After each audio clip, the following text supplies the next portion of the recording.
Exit pole এটা কখনোই 100% নিখুঁত হয় না।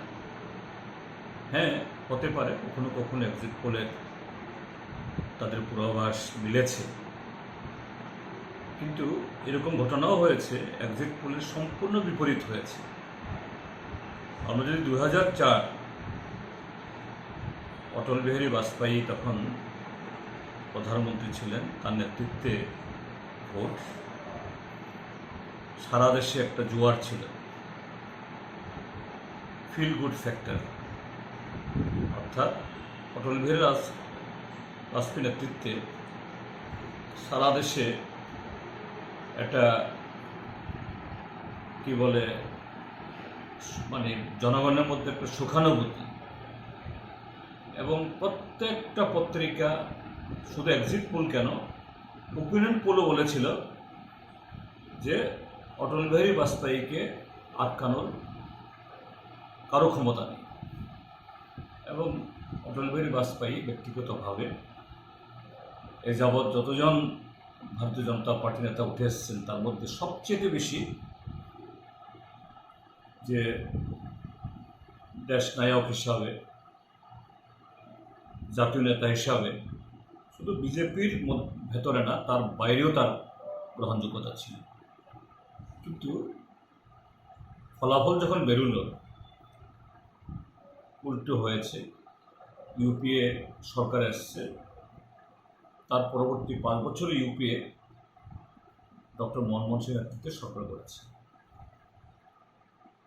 এখন সে অভিজ্ঞতার নিরিখে যে দেখা যায়, এবারের নির্বাচনে শাসক দলের পক্ষে অর্থাৎ বিজেপির পক্ষে কোনো হাওয়া নেই, এবং অটল বিহারী বাজপেয়ীর তুলনায় নরেন্দ্র মোদী একজন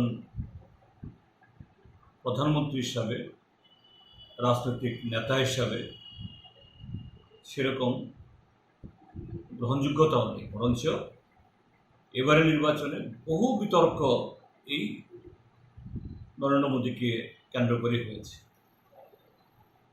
তারপর বিজেপি শুরুতে অর্থাৎ নির্বাচন ঘোষণা করার আগেই রাম মন্দির নিয়ে একটা জিগির তুলতে চেষ্টা করেছিল,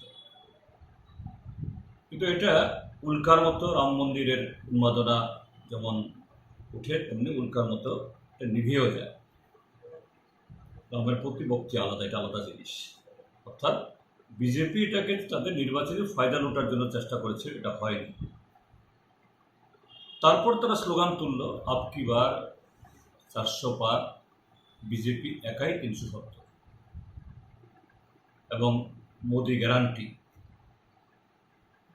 কিন্তু এই নির্বাচনী পর্ব যত এগিয়েছে, first phase, second phase, third phase, fourth phase,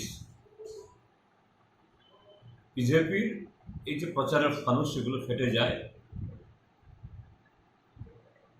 গত 10 বছর নরেন্দ্র মোদীর সাফল্য, গীত ইত্যাদি, এগুলো কোথাও সুর কেটে যায়।